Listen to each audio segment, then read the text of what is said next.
Hello दोस्तों, आपका हमारा यूट्यूब चैनल एजुकेशनल नॉलेज में स्वागत है। दोस्तों, बहुत दिनों बाद आपसे बातें हो रही हैं, ठीक है, क्योंकि तबीयत ठीक नहीं है थोड़ा सा, ठीक है, तो इस वजह से आप सभी लोगों से बातें नहीं हो पा रही है। लेकिन जैसे ही थोड़ी सी ठीक होती है, आपके सामने मैं आ जाता हूँ वीडियो लेके। तो आज मैं फिर आपके सामने लेके आया, बहुत से बच्चे परेशान, इसका सिलेबस क्या है।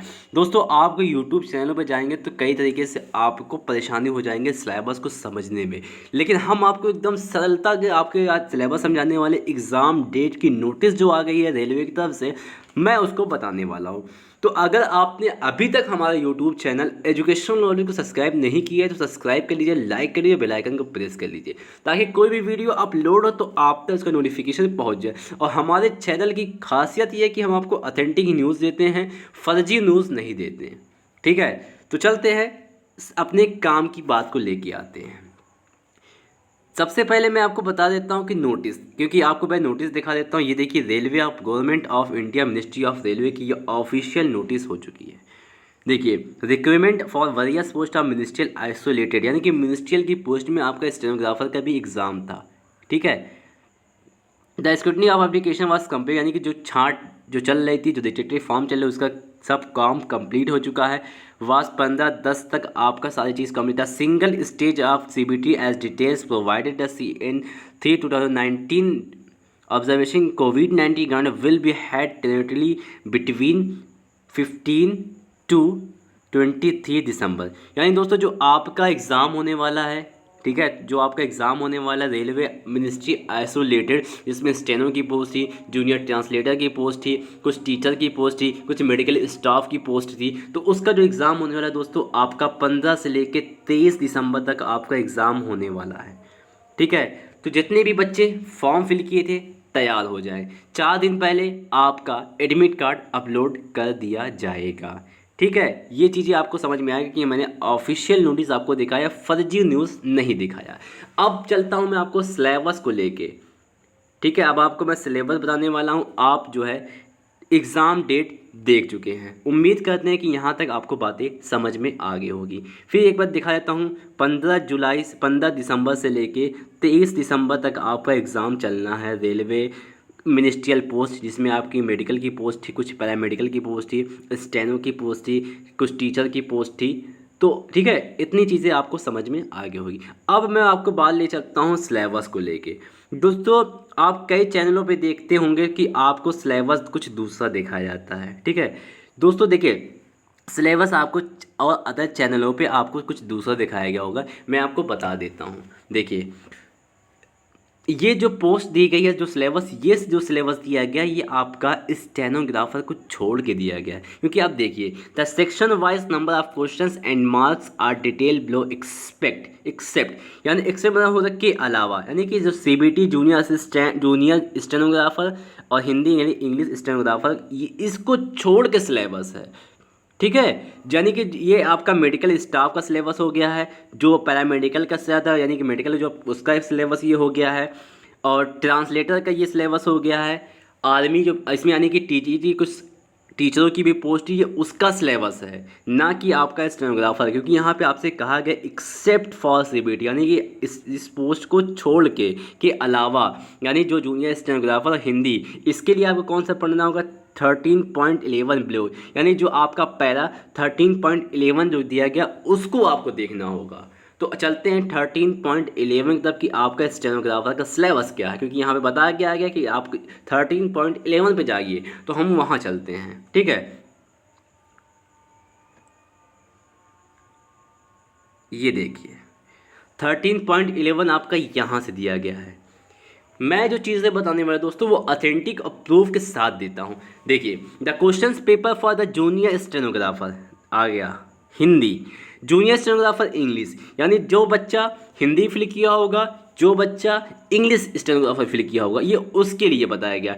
Will consist of 2 parts only, 2 parts में आपका पेपर है। The subject of the paper CBT, number of the question at time allowed, the maximum mark of the each subject will be as follow.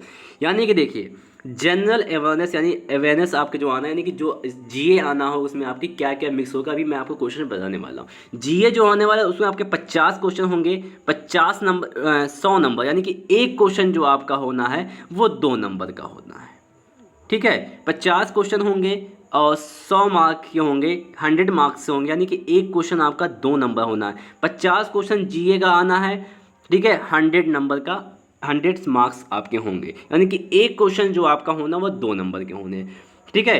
अब ये हिंदी और English language, अगर आप Hindi stenographer choose किए हैं तो आपको हिंदी का पेपर देना होगा। अगर आपने इंग्लिश स्टेनोग्राफर चूज़ किया है तो आपको इंग्लिश का पेपर देना होगा। 50 क्वेश्चन। अगर आप हिंदी स्टेनोग्राफर फिल किए थे तो आपका हिंदी का 50 क्वेश्चन आएगा। अगर आपने इंग्लिश स्टेनोग्राफर फिल किया थे तो आपका इंग्लिश का 50 क्वेश्चन आएगा। ये भी 2 नंबर के होने 100। टोटल जो आपके मार्क्स होंगे वो 200 नंबर के होने हैं। और टाइम जो मिलेंगे आपको 90 मिनट, यानी कि 1.5 घंटे आपको मिलना है 200 क्वेश्चन सॉल्व करने, 100 क्वेश्चन सॉल्व करने के लिए, ठीक है। अब आइए, all the candidate will have to attempt part 1 part 2 both the subject compulsory, यानी दोनों पेपर आपको देना ही पड़ेगा, ये तो आपको ही पता है।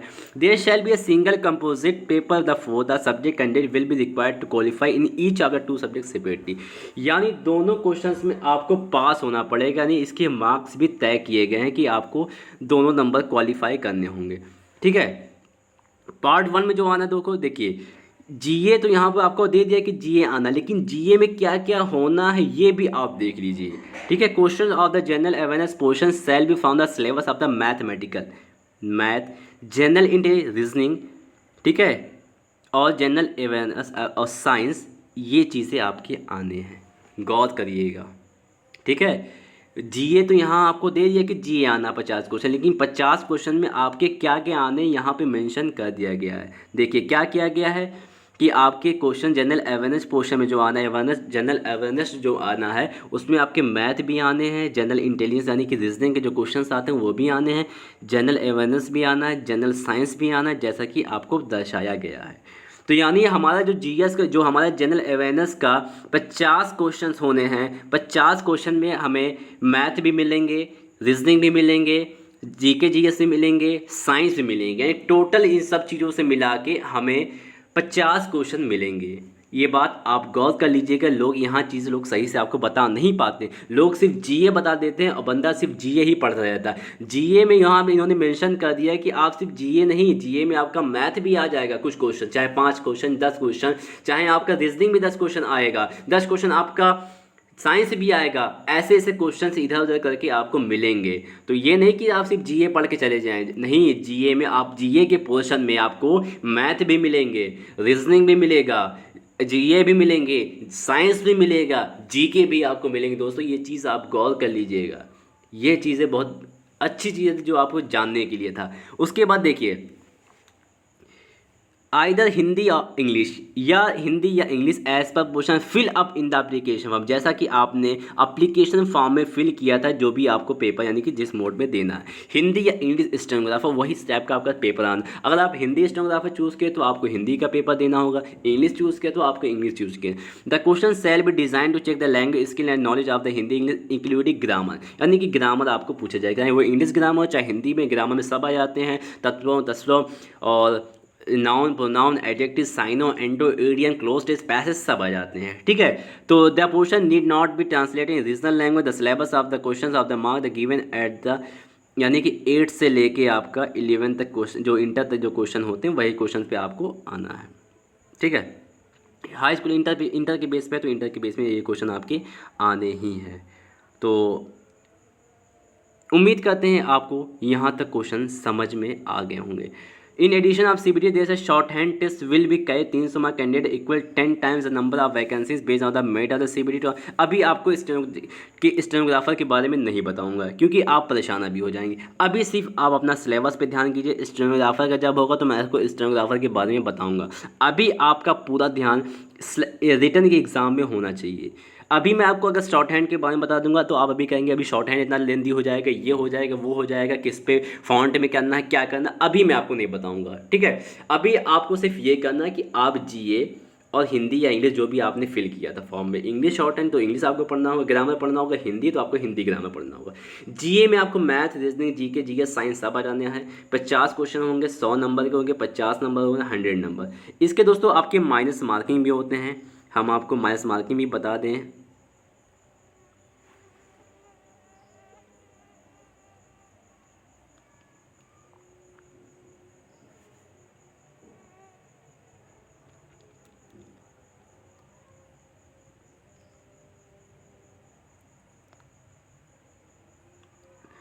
दोस्तों इसमें थोड़ा कंफ्यूज हूँ, ठीक है, थोड़ा कन्फ्यूज़न है यहाँ पे, क्योंकि इसमें तो यहाँ पे दिया हुआ जो भी और सिलेबस आने उसमें यहाँ पे माइनस मार्किंग के बारे में दिया गया है, लेकिन स्टेनोग्राफर के बारे में क्लियर नहीं किया गया है। तो उम्मीद करते हैं कि आपका स्टेनोग्राफर में माइनस मार्किंग नहीं होंगे, ठीक है। हालांकि मैं आपको जल्द ही क्लियर करके बता दूंगा, क्योंकि और जो माइनस नेगेटिव मार्किंग जो दिया गया वो आपका पैरामेडिकल जो पोस्ट है उनके लिए दिया गया है। स्टेनोग्राफर में आपके माइनस मार्किंग नहीं होंगे, तो इसी वजह से आपको अच्छे नंबर गेन करने होंगे।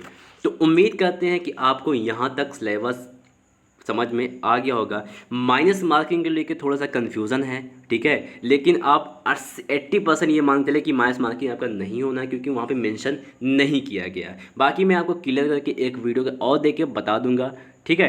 तो लेकिन आप अपनी तैयारी कीजिए, जो भी आपका सिलेबस मैंने आपको बता दिया है। अगर आपको वीडियो अच्छा लगा तो हमारे चैनल को सब्सक्राइब कर लें, लाइक कर लें, बेल आइकन को प्रेस कर लें, ताकि कोई भी वीडियो मैं अपलोड करूँ तो आप तक उसका नोटिफिकेशन पहुँच जाए, ठीक है। तो एक काम करिए, वीडियो को देखने के बाद शेयर करिए, और जितने भी लोग जुड़ पाएंगे उनको ऑथेंटिक न्यूज़ मिल जाएगी। फर्जी न्यूज़ किसी भी तरीके से हमारे चैनल पे आपको नहीं मिलता है। और जो भी हमारे टेलीग्राम चैनल पे ज्वाइन होना चाहते हैं, डिस्क्रिप्शन में बाद में हम टेलीग्राम चैनल का लिंक दे देंगे, आप वहाँ से ज्वाइन हो सकते हैं, ठीक है। So thank you for watching my video.